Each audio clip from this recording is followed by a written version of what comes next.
In January 1968, the North Vietnamese had the element of surprise. But the United States had the mightiest military capability the world had ever known. The Tet surprise attack was directed at the very heart of American power. The Tet Offensive shook the public's confidence in what we were doing. Tet, the Vietnamese New Year. Ultimately, 58,000 men were lost, 350,000 wounded, and we abandoned it. The decisive battle of the war in Vietnam was about to begin. We will prevail in Vietnam.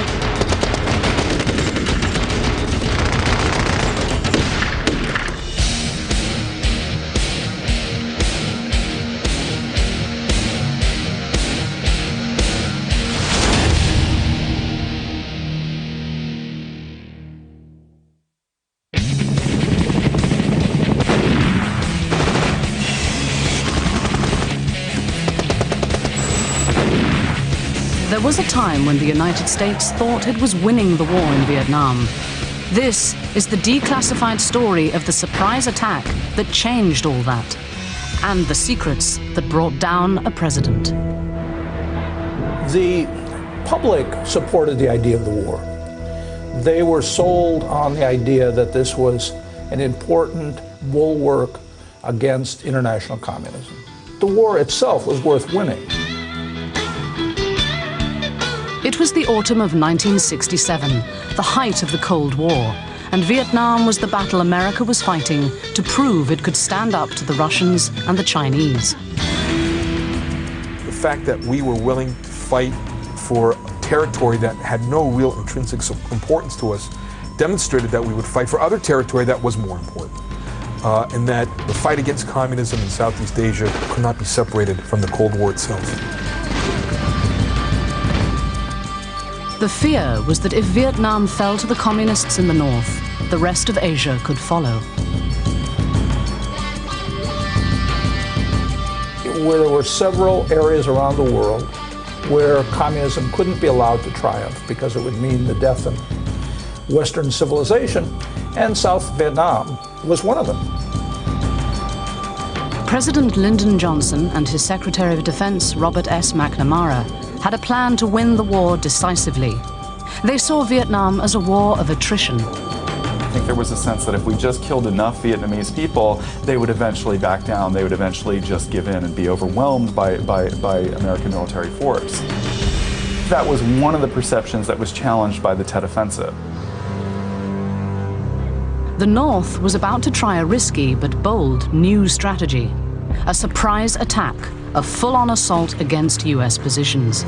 You know, the logistics behind the offensive, the North Vietnamese and the Viet Cong probably spent at least a year slowly moving logistics and supplies into place.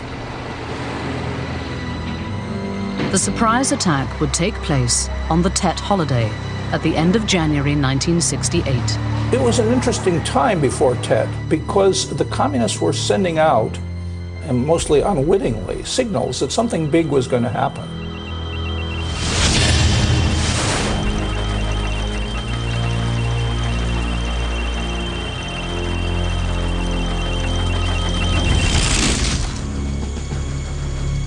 November 1967.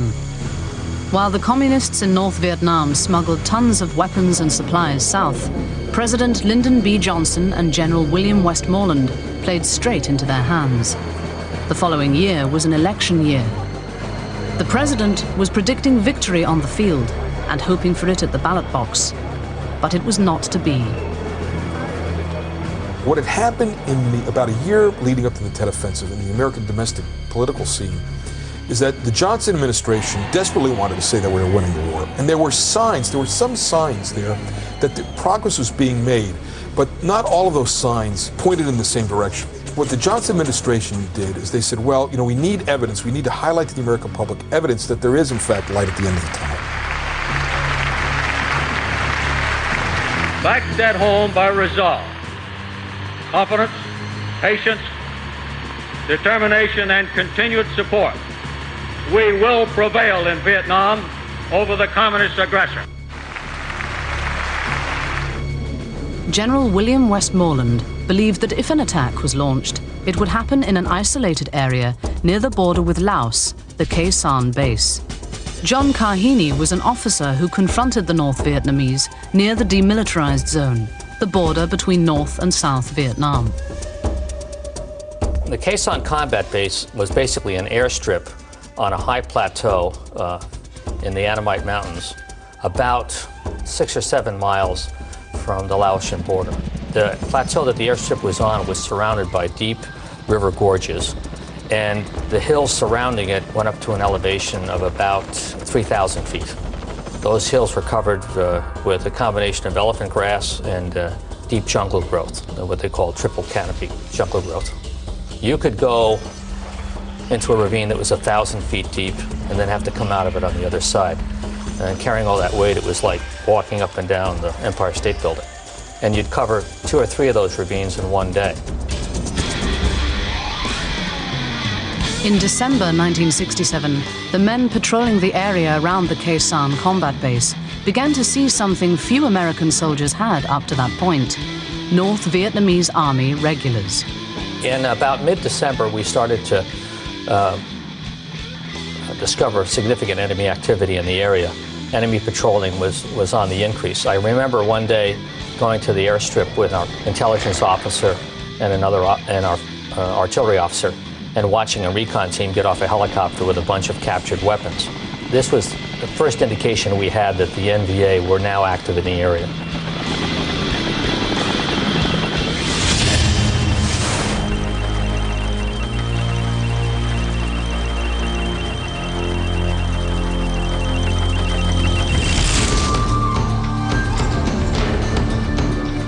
North Vietnamese Army, or NVA, fighters were rare in the South.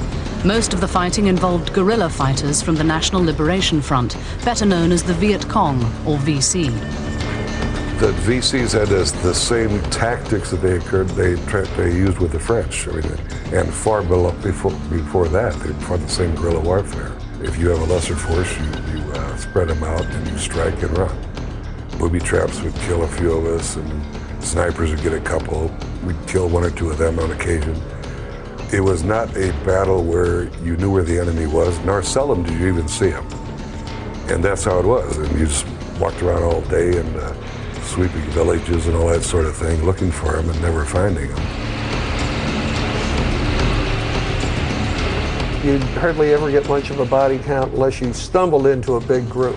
And that usually, as it turned out, these large groups that we were stumbling into were NVA coming south for Tet.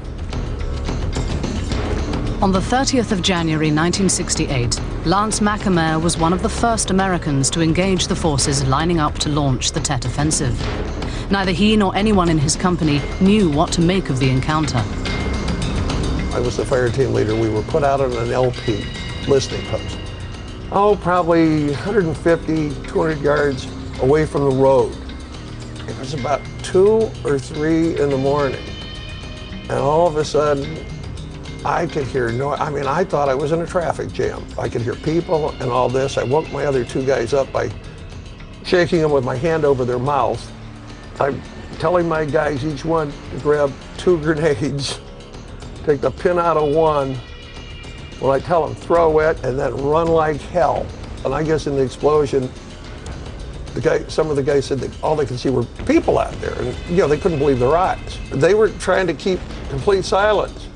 Nobody returned fire at us. We don't know if we hit any of them. They carried them away. They didn't want to leave any trace of them being there because it was the day before.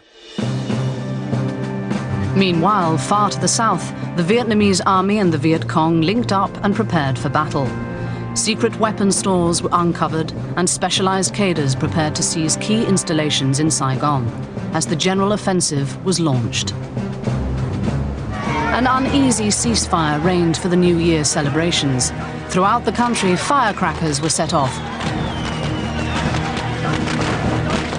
only to be drowned out in just a few moments by mortars and rocket-propelled grenades.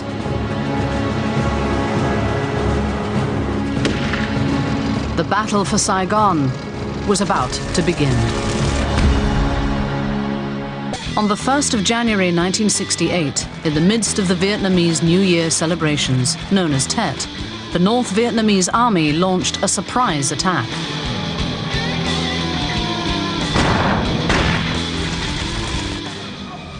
In a dingy garage, next to a house that held a secret store of small arms and rocket-propelled grenades, 18 Viet Cong had assembled to form the assault team that would take the US Embassy and astonish the world. There was a lot of noise from firecrackers, but we expected that. You know, that's part of the Tet celebration, and so we didn't pay much attention to it. The attack was designed to take everyone by surprise, as it would take place on the most important holiday in the Vietnamese calendar. Tet is a very big, very important holiday for the Vietnamese people. If you will, Tet is like Christmas, New Year, and Thanksgiving rolled into one.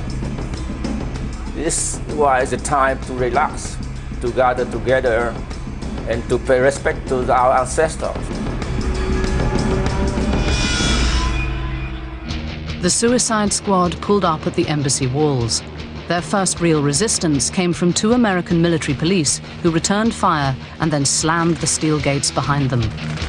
It was 2 in the morning when I heard a tremendous explosion and masonry falling, and then I heard the staccato of AK-47 assault rifles being fired, rockets thudding into the building, and I realized very quickly that we were under attack.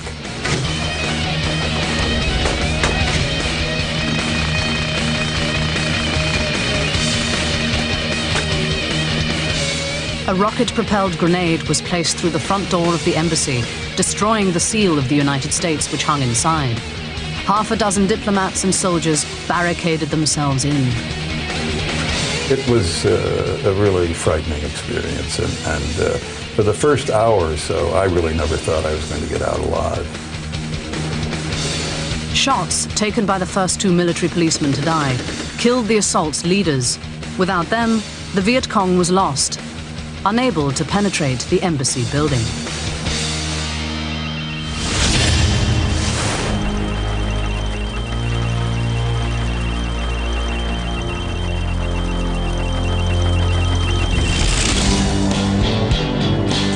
Back in America, the former Marine who would one day leak the Pentagon Papers and thereby attack America's policy in Vietnam was watching the war on television. Military analyst Daniel Ellsberg watched as his old friend George Jacobson fought for his life. I'd gotten very close to George, who was one of the most experienced people in Vietnam and had been there in the 50s. And here I see George leaning out the window of the embassy and having a CIA man in civvies throw up to him a .45 so that he could defend himself in the embassy chancery. Although he didn't know it then, by the time the Tet Offensive was over, Daniel Ellsberg would be leaking information about Vietnam from where he worked at the US Defense Department. The secrets he leaked throughout 1967 and 68 would drastically change American public opinion. In 1971, he would leak 7,000 pages, material that came to be known as the Pentagon Papers. The information would help bring down both Lyndon Johnson and eventually Richard Nixon. Meanwhile, his friend George Jacobson was still fighting for his life. George, on the second floor of his residence, faced the VC intruder, sapper coming in, coming up the stairs after him, shot and killed him. Barry Zorthian, the US Embassy spokesman, helped Jacobson get the story out. I took that information from George plus the little that was clear out of Operations Center and started doing a call out to the press, particularly the spot news people, the wire services, the networks, the Times, the Post, etc. By 9 that morning, all but 2 of the attackers were dead. 5 Americans had lost their lives. The battle for Saigon raged across the city. The attack on Saigon and the cities across South Vietnam had a major effect on reporters. The embassy compound, which was one of the centers of attack, was surrounded by a residential area in Saigon where many of the correspondents lived. They woke up in the morning in the middle of combat, stepped out their door and were facing rifle fire, or could have, right around the embassy corner. And that's what they covered.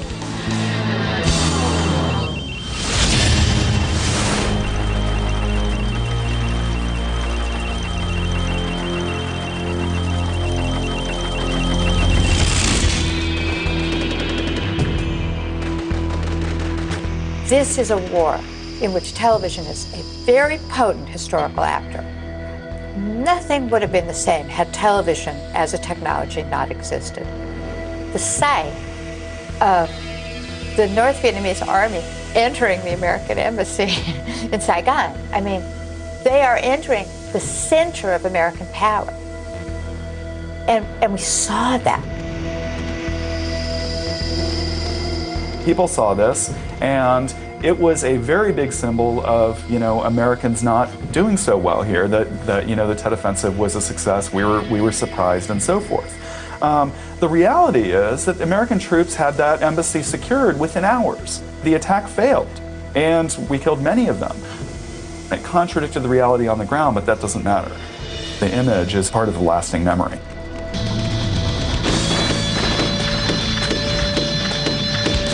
The battles being fought across the city only amplified the sense that American forces might have been overwhelmed by the surprise attack. Throughout Saigon, more than 4,000 communist fighters struck at various targets. And tens of thousands attacked all round South Vietnam. In recent interviews, former North Vietnamese fighters have revealed the secrets of the surprise attack. In Saigon, Tran Bach Dang, who was the commissar for political affairs in the city, and had been planning long before the Tet Offensive itself was approved by the Politburo in Hanoi. He had been moving into houses around Saigon. He told me maybe 1,000 different houses had material, ammunition, and the rest, so that in case some were discovered, there'd be still enough to produce a really impressive uprising. The radio station was seized, the presidential palace came under attack, and thousands of NVA regulars joined forces with the Viet Cong. The key to the battle was the people themselves. The communists were sure that with their help, the Americans would be finished. A popular uprising among 2 million South Vietnamese could lead to the worst slaughter in American military history.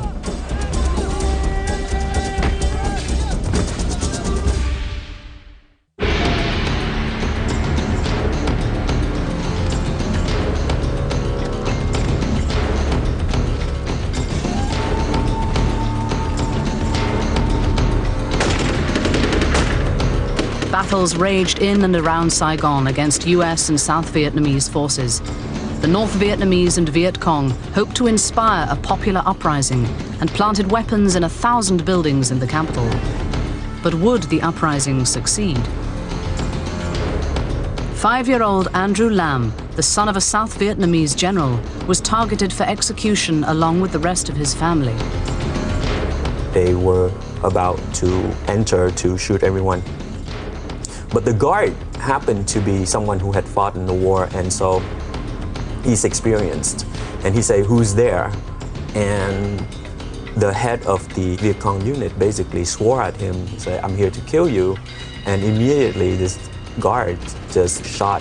And we got lucky because he shot the leader of the group. And so they pulled back out. But shooting started to happen, and we all ran down to the bunker that my father had built. The secret plan, which decades later is still emerging outside of communist Vietnam, included the execution of political and military leaders and their families. But what saved us was that my mom managed to call out for help, and there was a tank that belongs to the South Vietnamese Army that had stationed at our house at one point. the commander of that tank recognized my mother's voice. And instead of going back to where he's supposed to be going, he drove to our house and stationed there and basically saved our lives. Nationwide, tens of thousands of Viet Cong guerrillas attacked key government and military facilities, and North Vietnamese troop concentrations assaulted major cities. Where had they come from? Why had the US and South Vietnam been so blind? The intelligence was there, long before Tet.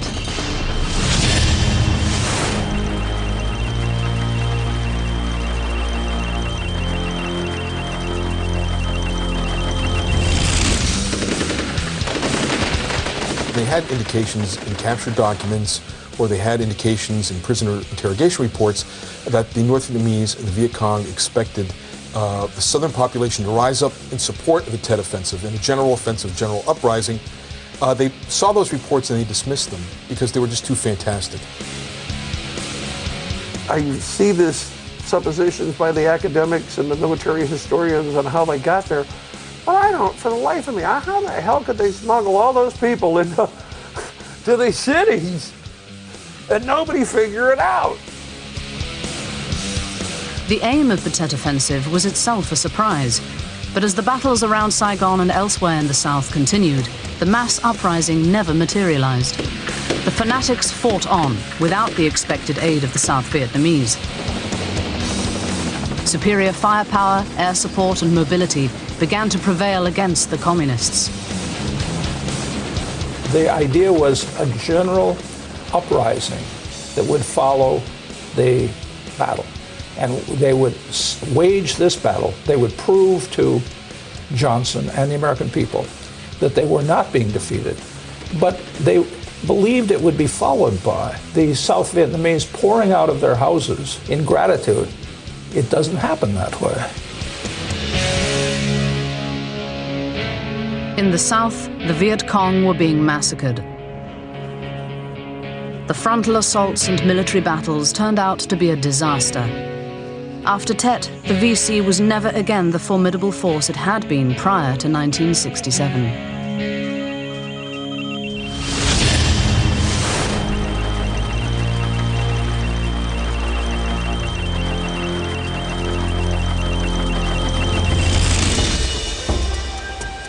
US and South Vietnamese forces now faced a new enemy, the North Vietnamese Army. One main battleground would be the almost untouched ancient imperial city of Hue. It was the jewel of Vietnam. I mean, there were restaurants, and shows, and theaters, and all the things we haven't seen in a very long time. And we had no idea that this Tet Offensive was beginning. We weren't expecting any combat at all in Hue City. It was just a vacation, we thought. It all turned around rapidly. We crossed the bridge, and there was the first entrance to the citadel, 3 or 4 alcoves on top, archways with a spire and the North Vietnamese flag hanging on it. The town had been overrun by NVA regulars. They'd perpetrated a horrific crime that would take the US weeks to uncover. When you went into Hue, here guys that we'd never seen before. When you did see the VC, they were the quintessential black pajama guy with maybe a cartridge belt and a rifle. These guys were full uniform, packed, new or near new SKSs and AK-47s. They were as well equipped or better equipped than we were.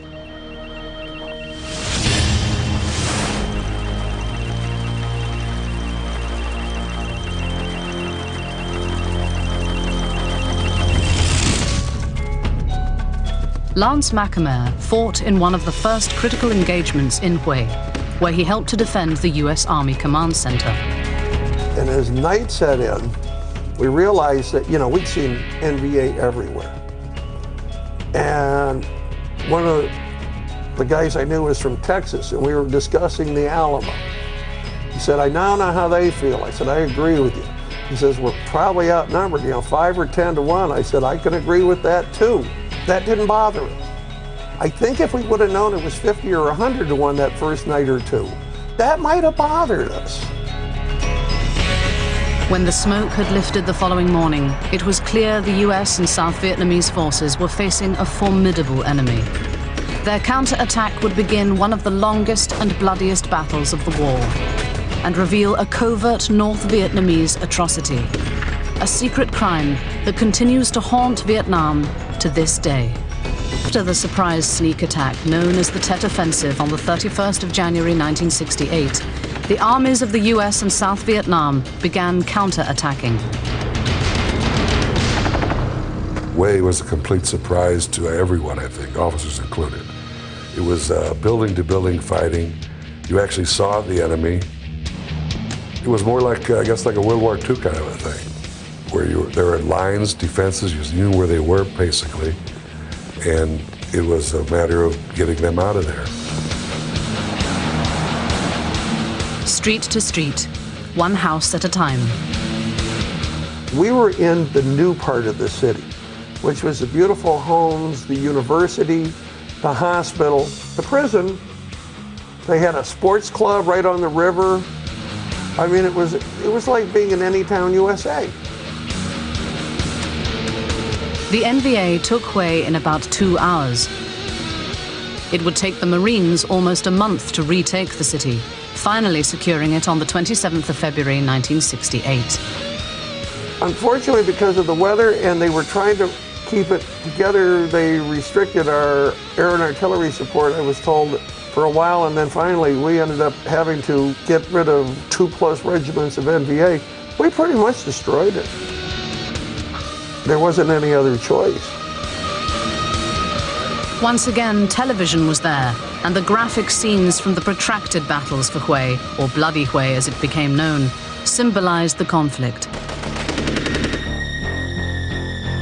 One image alone came to represent the chaos and tragedy of Tet. It didn't matter who that person was or what he had done. What we saw was a very large, imposing South Vietnamese chief of police who was supposed to be our ally, shooting somebody in the head who had his hands tied behind his back. Adams took the photo just as the gun went off. A summary execution without judge or jury. But the story behind the photo is more complex. The man shot dead had just murdered a family. We now know that the general was actually a nice guy, and Eddie Adams even became friends with him, afterward, and apologized to him for taking the photo that probably ruined his reputation. But nonetheless, that stuff doesn't matter. What matters is the lasting impression of this image of brutality. This image became symbolic of the sort of moral equivalence of our guys and the bad guys. Our guys were just as bad, as this image proved. It was a shot that reverberated around the world. Another major media moment in the Tet Offensive was when Peter Arnett did an interview with a U.S. major where he published a quote from the interview where the major said, "We had to destroy the town in order to save it." This was something that was repeated over and over again as proof that, when the anti-war movement repeated it, as proof that the U.S. effort in Vietnam was brutal, that it was...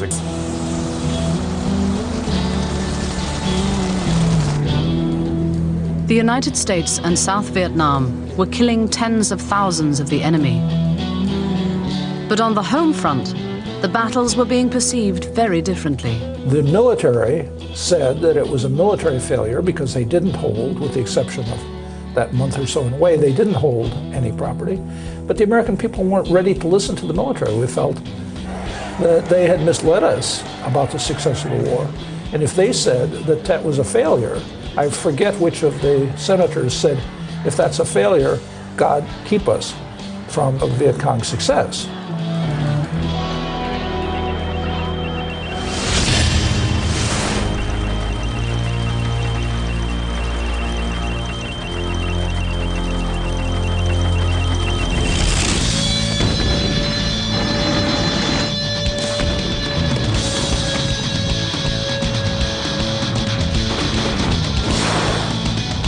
One of the major stories of the Battle of Hue in January 1968 was almost unreported. After weeks of fighting in Hue City, Lance McAmere stumbled across a grisly secret. 12 days later, I remember being out in some of the, not outlying areas, but not too far, near this one stadium, and there was a smell that was overwhelming. And I ran across, and there were guys there working. I said, what happened? They'd found mass graves. I've heard everything from 2,000 to 5,000. The murders of Hue. This is why, when the Vietcong occupied Hue during the Tet Offensive, they execute more than 4,000 people because these people did not want to cooperate with the quote-unquote revolution. They killed 4,000 of them, maybe more. The North Vietnamese came into Hue in a very well-planned assault, came in with clipboards of names of people who had helped the government of South Vietnam. There were people who they decided they wanted to get rid of. And anybody who they thought could possibly help the side of the South Vietnamese government was taken out and killed.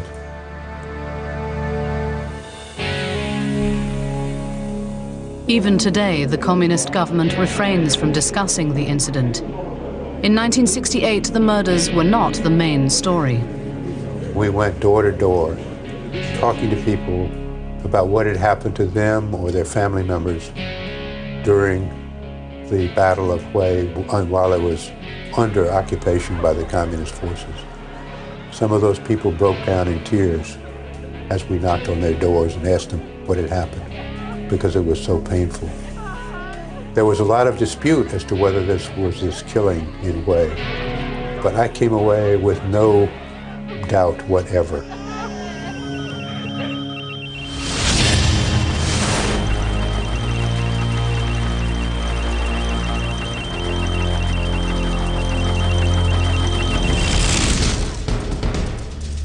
About 50 miles away at Khe Sanh, a siege was underway. Another Alamo-style battle in which Americans and South Vietnamese faced an overwhelming force.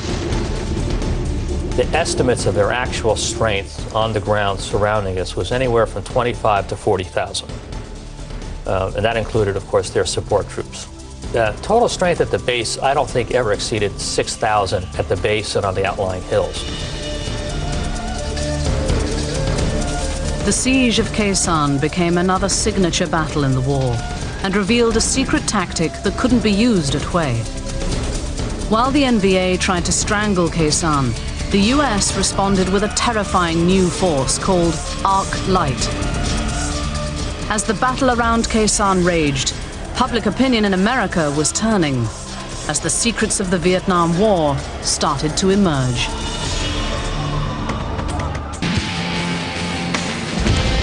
February 1968. US and South Vietnamese forces were slaughtering their opponents after recovering from the surprise attack that began the Tet Offensive. But the battle for the hearts and minds of the American people was being lost, as information was gradually being leaked that would eventually bring down a president and end American involvement in Vietnam. Communist military strategist General Giap was winning one front of the war. He understood that he was doing something that ultimately would have an enormous impact on people in the United States and would impact the capacity of the American president to keep this thing going or to escalate it. While the fighting had subsided in much of the country, the battle for the American base at Khe Sanh was still raging.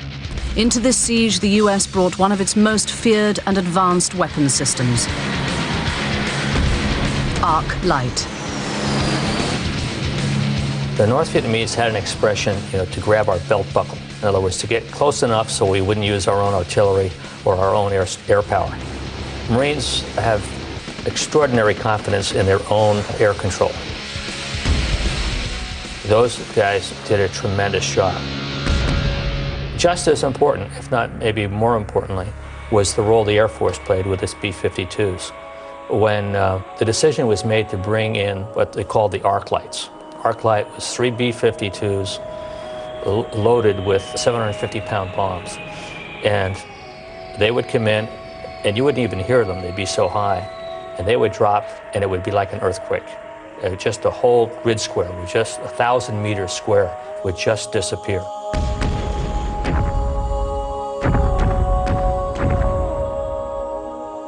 With such destructive power like the arc light, the military and the administration back in Washington were confident. John Carheny was on patrol after the siege had been broken. The reporter asked me how come we hadn't seen any North Vietnamese bodies. And I looked around and there wasn't a single tree standing. The whole place looked like the surface of the moon. And I simply replied, I haven't seen any hardwood trees or any vegetation at all. This place used to be a jungle, now it's a sand pit. Despite the relentless bombing, the communists held on.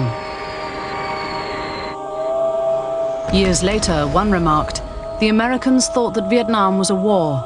We knew that Vietnam was our country."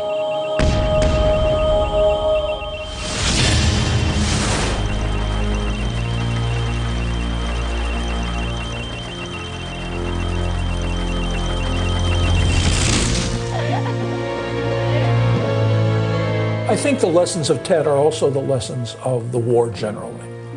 And that is, maybe more than any single fact, know your enemy, know who you're fighting. Don't project your views, your values, your thinking onto them. Tet was not the victory President Johnson and General Westmoreland had wanted. Tet led to Bobby Kennedy's running, which was been unlikely, very unlikely otherwise. Without Bobby Kennedy running, Johnson would have run, been nominated, and won the election, and then escalated. Several months earlier, in November 1967, Daniel Ellsberg had leaked a memo about Vietnam to Bobby Kennedy. That secret memo made it clear that Johnson was preparing to call up the reserves and add 206,000 more American troops to the ground war in Vietnam. The reason I'd given it to Kennedy was not to get it to the newspapers, but because I'd been talking to him since November, October actually. So I thought of him as someone entitled to know this as a potential presidential candidate. And as probably one of the very closest people to the issue of Vietnam, I had become convinced already that he felt very conscientiously that the war was a disaster. Just months before, President Johnson and General Westmoreland said America was winning the war, that the communists were on the run. The pictures on television, however, told a different story. What's unique about Tet is the shock of the attack itself, not any military victory, is what really broke political will inside the United States and really inside the American government. The supporters of the war inside the United States were stunned. In the upper echelons of the administration, cracks had begun to appear. Arguments broke out among American leaders. And then, one last secret revelation.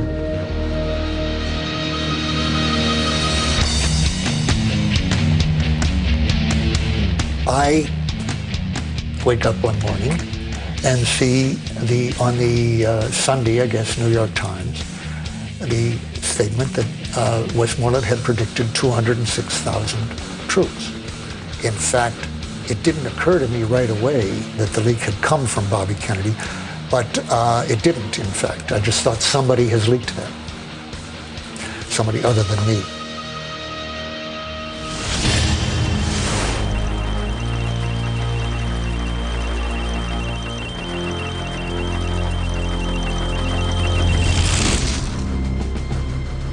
To this day, only a handful of people know the last secret of Tet.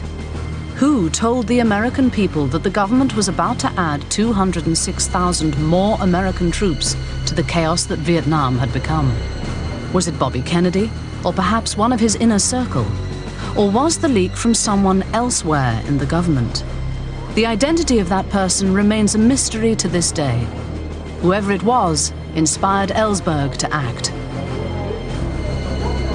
There was no danger of my giving it secretly, information secretly to one of our enemies or our allies or any foreigner as a spy, in other words.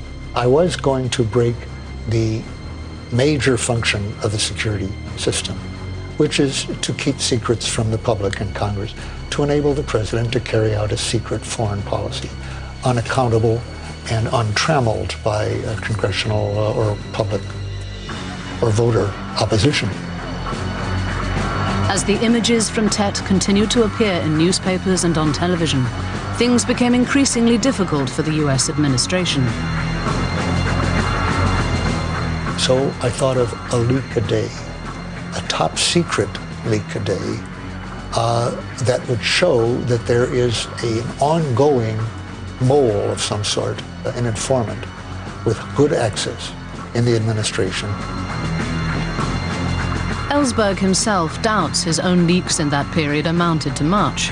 But combined with the revelation of Johnson's secret request for 206,000 more troops, the situation collapsed around the president. Good evening, my fellow Americans. Tonight I want to speak to you of peace in Vietnam and Southeast Asia. The 31st of March, 1968, saw one last casualty of the Tet Offensive. With American sons in the field far away, with America's future under challenge right here at home. Almost no one expected what came next. No president had ever done what Lyndon Johnson was about to do. I shall not seek, and I will not accept the nomination of my party for another term as your president.